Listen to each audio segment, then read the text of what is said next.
So this is a talk on chronic relapsing inflammatory optic neuropathy. And in the literature, this is referred to as Crion. And so C-R-I-O-N, chronic relapsing inflammatory optic neuropathy. And it's not really a diagnosis. It kind of just tells you what it is. It's chronic, which means it's long lasting. Normally we say 6 months or more. It's relapsing because it comes and goes. It's inflammatory, and that means it's usually got all the usual inflammatory symptoms: dolor, calor, rubor, tumor.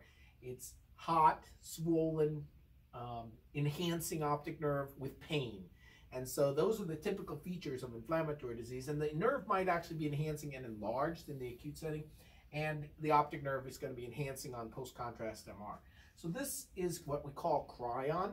You can't have the usual suspects, MS, the MS-like illnesses like NMO or MOG have to be excluded. And that's super important because a lot of the cases that I used to think were Crion actually are MOG positive. And I suspect a lot of idiopathic Crion that is not MOG will turn out to be some other antibody in the future.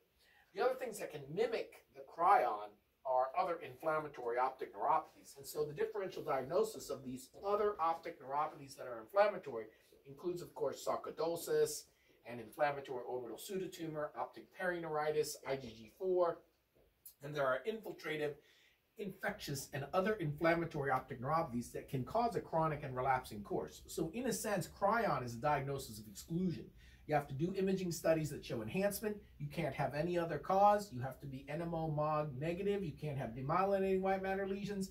It's got to be steroid responsive. And a lot of times it's steroid dependent. So it's a steroid responsive and steroid dependent course.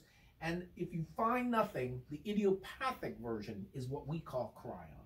A chronic, relapsing, often painful optic neuropathy that is steroid responsive, steroid dependent, and the typical workup for the other things is negative, and then you can make the diagnosis of Crion.